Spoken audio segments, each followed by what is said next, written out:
Hello everyone, welcome to my channel. It's that time. It's tarot time with Cindy. Alright, general collective reading. Because it's general, it may or may not resonate. If it does, I'm glad we were able to connect. If it doesn't, hopefully the next time, my friends. Alright, I'm going to start with the shadow of my Middle Ages deck. Maybe your Middle Ages too. We're going to see. What is the energy of the collective and what is the energy outside of them? And then we're going to go into the Book of Shadows Tarot, Volume 1. All right, the collective. You are the rider. You are the dark rider. The dark, mysterious, moody rider. Okay, what is the energy outside of you? The dragonfly.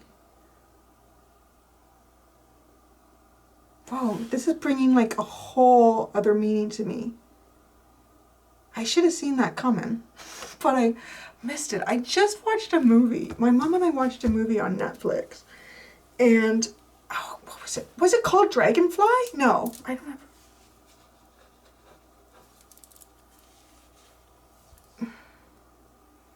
I remember what the hell it was called. It was with Kevin Costner. It was older. It was an older movie. Anyways. That brings just a totally different meaning here. The dragonfly is an energy it's almost like spiritually driven here. It is spiritually driven. For some of you, it could be driven by an ancestor or someone who's passed. It's just crazy that would come out just shortly after watching that movie. The dragonfly was the symbol of someone trying to communicate from beyond the grave. There's an energy that's trying to communicate to you from beyond the grave. You're looking at it, but you're going in a different direction. It's almost like, you see how these two cards play out together? You see the rider, she's going in another direction, but it's almost like she's been following a path through the forest. And then the dragonfly catches her attention, right? She hasn't yet turned towards it. You haven't quite turned towards this. There's definitely an energy trying to communicate to you from beyond the grave. And it's funny too, right? She's all in black. Is it someone who was past? This is someone that you would mourn. Wow, this was unexpected.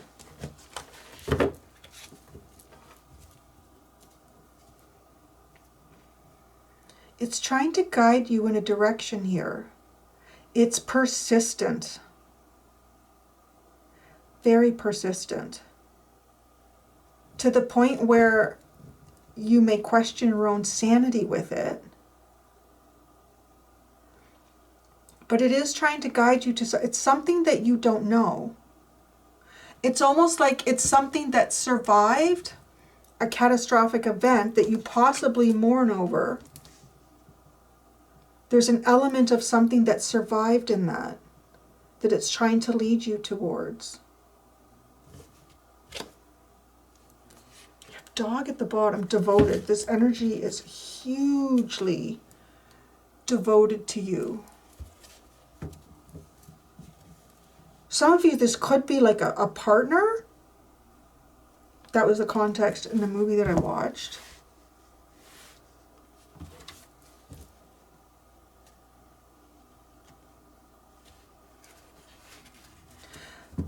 This doesn't have to be, okay. For some of you, this could literally be dragonflies that are very important symbols here to pay attention to.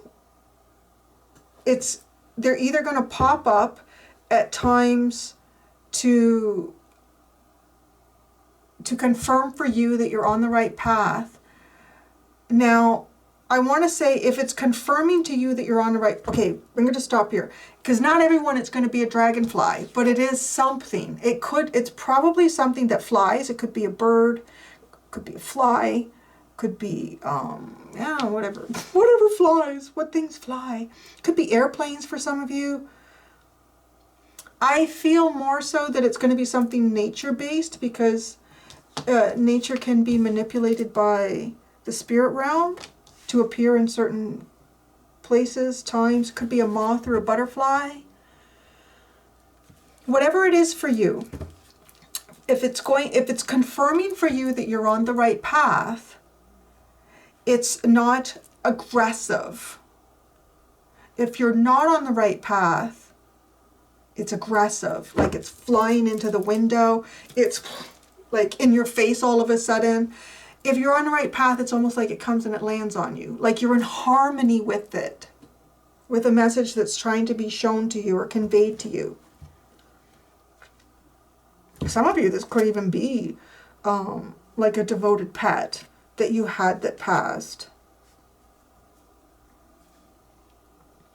Don't discount the, I know Larry does, my cat, discount the intelligence of the dog. The dog is highly, highly intelligent in terms of heart. The dog will do you no harm. Like it's, well, and I think about that. The dog and the heart. And what we often hear is the only thing that is real is love. And this is definitely what this has for you.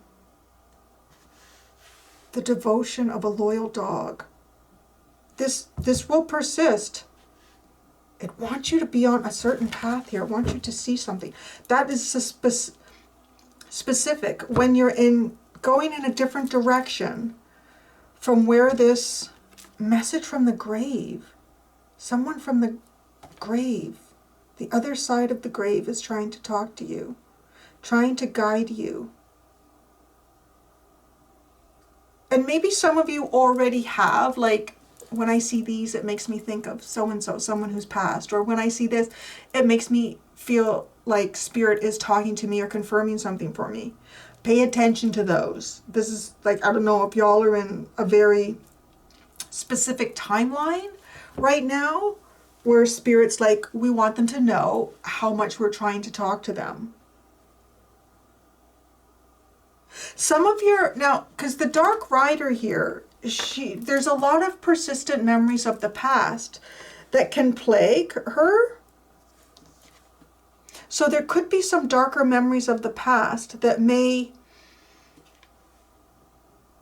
almost like a Four of Cups energy, where you could become focused on that and miss what the universe is trying to show you.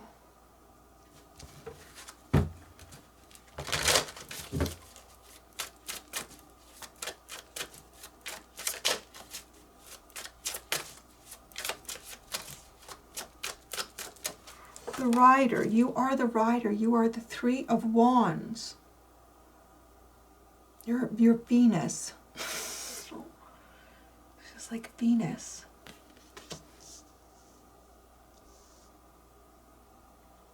You are manifesting, you're bringing something in too.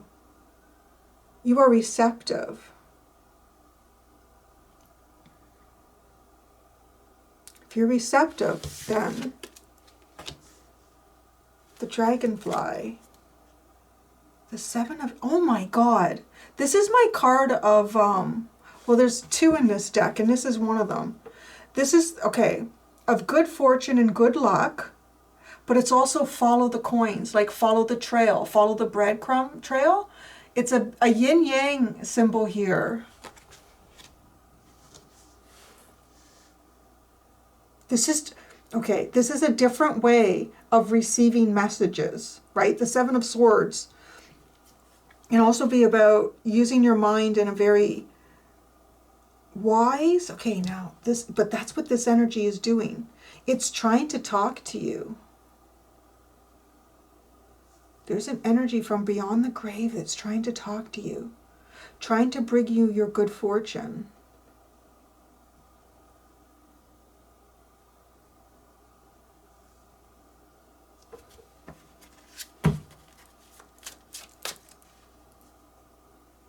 See, and I see she's all like, she's kind of standing there, right? Like waiting for whatever's going to come in to come in. And has she paused? Have you paused in the forest? Have you kind of like taken a step, or you were taking steps forward and now you've just kind of like stopped? I think, what, which way should I really go here? And it's all, but your attention is drawn. It's looking towards the Dragonfly. something here is trying to communicate with you in a very unique way.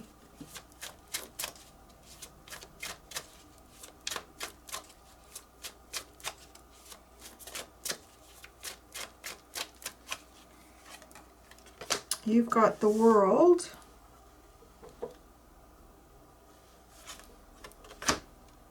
the Maiden, or Page of Air, and the Maiden of Water.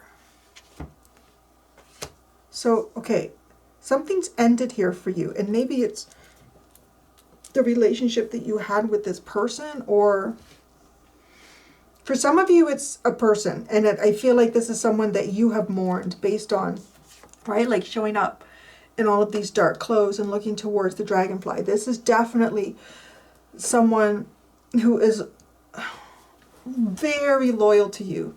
Beyond the grave, this continues to exist, this loyalty and this soul's communication towards you. Others of you, this is just full-on spirit. It's your guides. And they're trying to come up with a unique way here of guiding you forward. Getting 2 pages, it feels a bit like beginner mind too here. Thinking and feeling. Following your thinking and feeling here, but uncomplicated. The darkness into the light. Your two maidens. Trust your inner child. Yes. So it's kind of giving me that impression here too, right? With the way this energy is trying to come across. What would a child do? See a dragonfly. Wouldn't hesitate to follow the dragonfly. Find some of these coins. Wouldn't hesitate to follow the coins. Now, having said that, just thinking like if I was a bad person, like, okay, trail of candy. this naive child to come into the woods here. So this could be also why you're kind of like, I don't trust it. Anything that behaves that way, it's trying to lure me to something. Because why? I feel like if this dragonfly energy is coming up as the 7 of Swords, it's almost like collective's not listening. The collective's not listening. They're not seeing the signs. They're not following the trail, the breadcrumb trail here. Because it's kind of saying to me, it is to get into more of this childlike, whatever this is exceptionally loyal to you.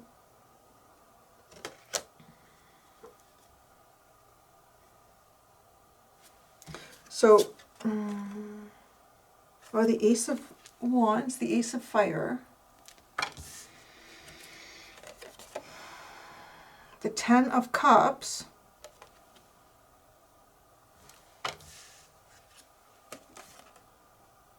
and the 2 of Swords.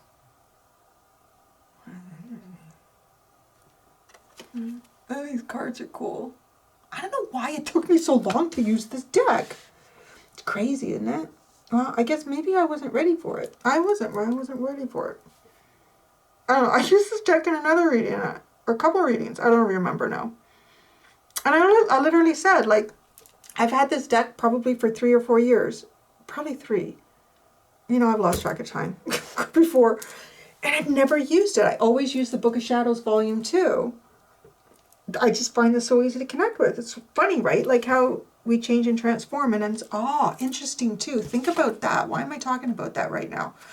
It could be something that at one point you wouldn't have. You wouldn't have picked up on the signs and synchronicities, but now it's almost like right now you're ripe to receive this information. You're ripe to receive this information because all this something's been closed off here. Something's ended properly, fully. Oh, jeez, just stop for a second. It's like she's walking through a portal, a threshold, and all these ancestors. You have an interesting set of ancestral energy watching you walk through a portal. There could be more, for some of you, there could be more than one soul energy here, more than one guide. And I want to say that I'm picking up on someone who's very old. When I say very old, I want to say 90s. Someone else quite a bit older, like 70s, 80s. Someone else, these are age ranges. And then another individual here who looks kind of like 30 to 40. And then there's almost like a child.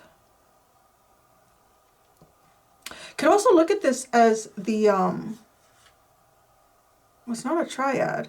It's a quadad. What it is. With a 4. Of the masculine. It's all masculine energy looking. You walk through this portal or this threshold. It's like a reality shift. It's almost like you're waiting for something. With the 3 of Wands, you're waiting for something. But it's there. And right, where's this leading you? It's leading you to a whole new idea of great happiness. But you've got to trust your intuition. You've got to follow your intuition with the 2 of Swords.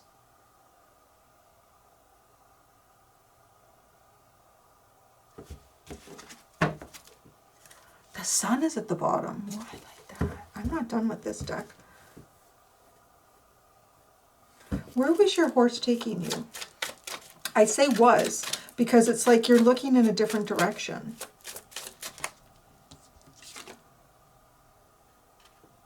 The 4 of Cups. See, the 4 of Water, the 4 of Cups. The horse was taking you into these, I don't know, memories of the past that lower your frequency. What are you looking towards when you look towards the dragonfly? What do you look towards when you look towards the dragonfly?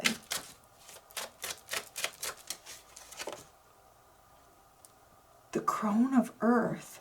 So that's like the King of Pentacles. Oh, that's interesting.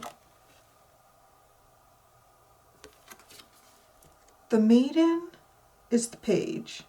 The Mother is the Queen. Oh, wait. Who's the Knight? Maybe I don't know. Anyways, the Crone. It would be the last in the cycle. So I want to say it's like the King of Earth.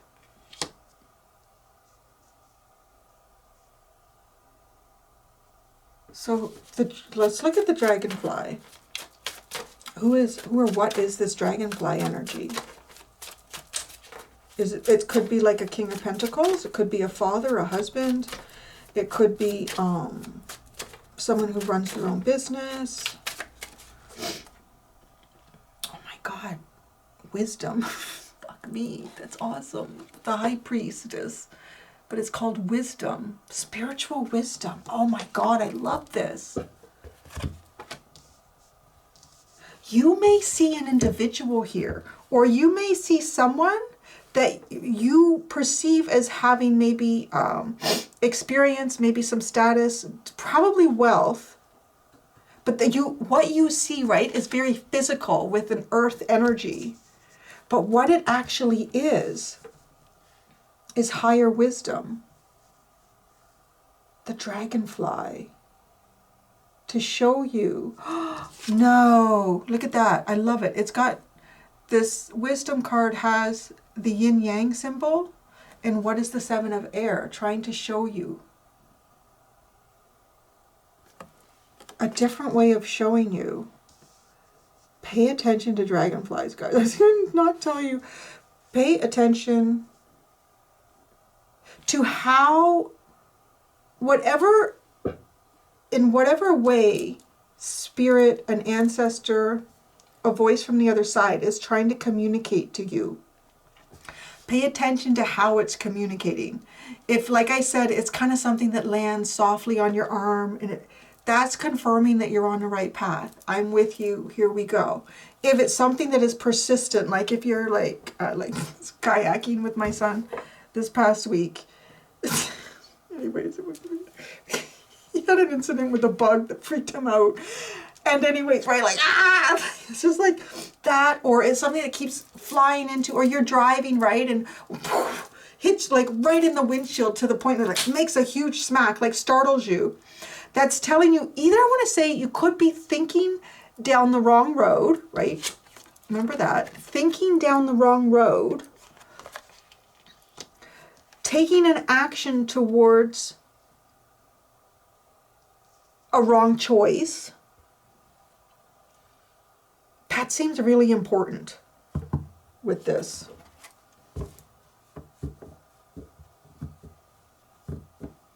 That's how this spiritual energy is communicating to you.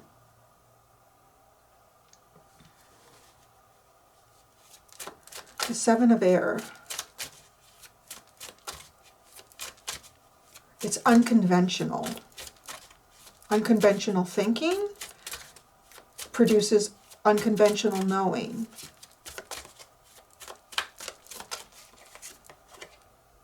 Shit, it's Beltane. I don't know. It could be your counterpart. If anything, I mean, there's a higher self going on here. This is leading you. I want to say for some of you, if some of you have lost a partner, like through a passing, or even if you've just mourned a relationship, Spirit is guiding you towards, well, Beltane, which is the Lover's card. The best choice for you, right? What did I say? Like, be careful if you feel like you're getting sort of a negative response from the universe. It's giving me that, what was it? Was it Failure to Launch? Was it that movie where, which one was it? Matthew McConaughey's character? It kept having these bad run-ins with nature. I think he was climbing up a rock face and a lizard or something bit his finger and he fell down. Like that kind of, it's almost like you're on the wrong path. You're on the wrong path. Like if you start to take some type of action towards a choice that you're making and you're getting a negative response from the universe, or the feedback that you're getting is really aggressive, that is telling you you're going to the wrong direction. Because this is the choice. Spirit is guiding you here to the right choice. Pay attention. Pay attention. The Seven of Air. I really like that. The pendulum.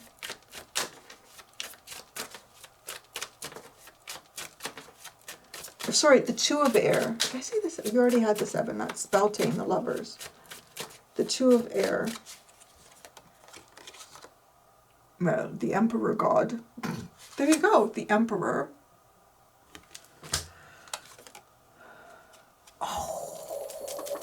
This is my other card in the deck that is like the breadcrumb trail, like Spirit guiding you somewhere, right? Look at, there's a clover. There's a 4-leaf clover. And then he gets to the 4-leaf clover and then he sees a coin on the, following that. See, this individual is following the signs and the symbols and the synchronicities. Now, I also feel like the black cat is a warning. Don't go down this path. Don't go down this alley. Oh, I'm not going to go down there. I'm going to go this way. Oh, I feel like this is kind of like a genius reading the way this energy is coming out to really clarify for you to recognize if you're going in the right direction. And it literally is like playing that hot cold game. You know, if somebody has hidden something in a room and you weren't seeing where they hid it and they place you in the room. And so you start walking towards things. That's exactly what's going on here. But it's not hot cold.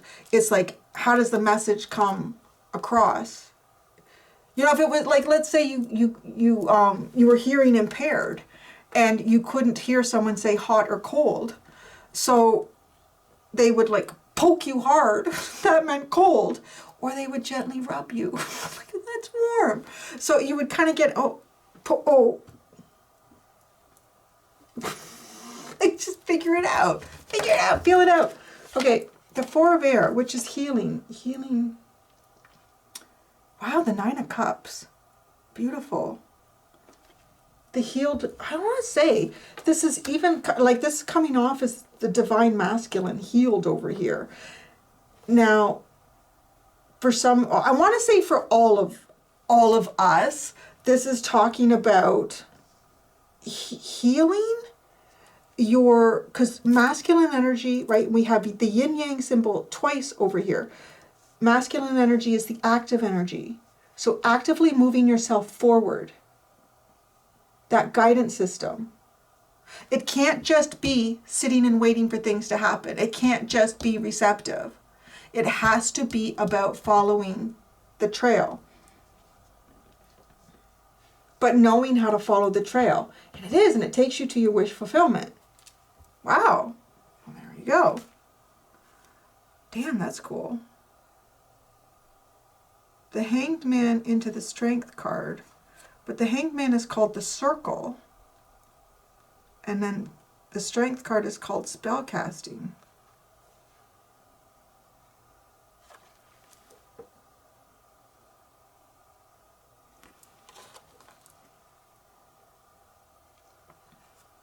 Okay, well, am I done? I don't know.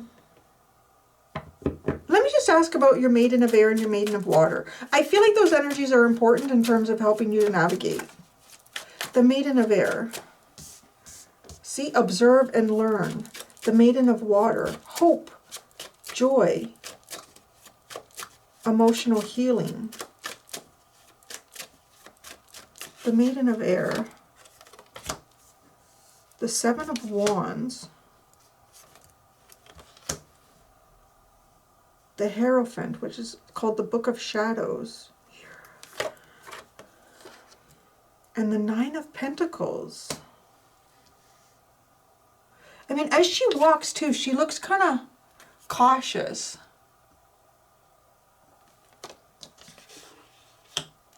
Does feel like you're treading on a path that you've not treaded before. And you are cautious, you are guarded. But what I feel like is the most important message in this little section that's come out is that you guard yourself from anything that is not this path. And that's how to navigate. But I've already said it many times. The Maiden of Water has the Mother of Air. God, I love it. It's almost like this knowing feminine energy in the sky is like sending information to you. Sending information to you. The Mother of Air. It's called the Elements. It's the Magician. And then the Star. Follow your blessings. Follow your dreams. Find joy in your heart. I just like right with the Maiden of Water. Manifest. Use a clear mind here, and you will see your blessings. Sword energy seems particularly important, but it has to be like the element of thinking and of the mind. But it is important that it is not affected by dark feelings of the past. Oh, as I say that, you have the Five of Cups at the bottom. Five. Oh. Right, it starts with the Death card. Well, that's lovely.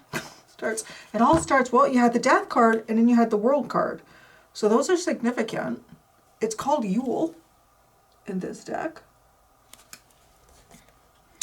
The Crone of Air, the King of Swords, the Ace of Water. Oh, how fascinating.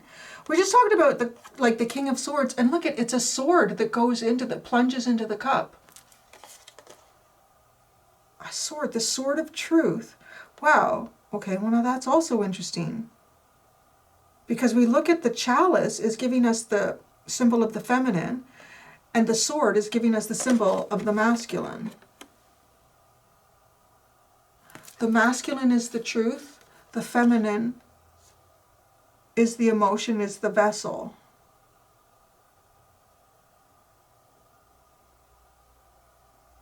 Okay, when these two energies come together though, they produce emotional and intellectual truth. Okay, so that's interesting because you're following a breadcrumb trail here towards some type of masculine energy, whether that's a development of that in yourself or it is a masculine partner of some sort, or this is a partner who's passed, who is leading you towards happiness and riches with all those coins.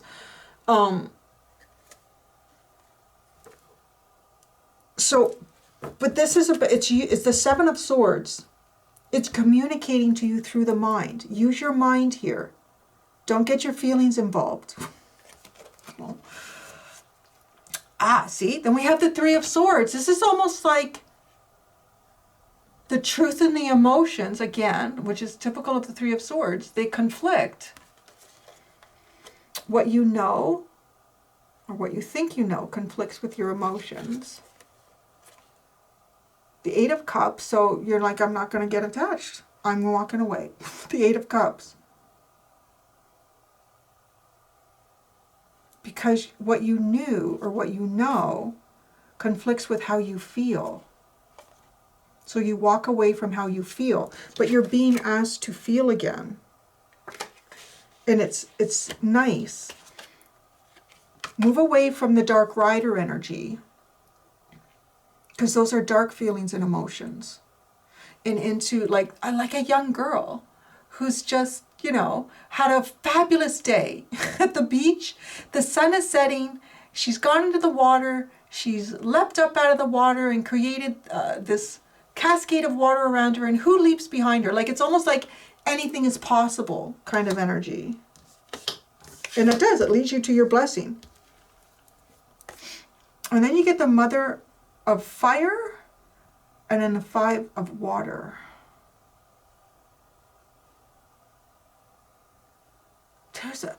It's a sense of the Mother of Fire is an independent energy.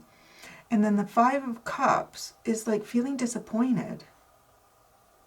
Or taking a certain journey to a certain point where then it ends in disappointment.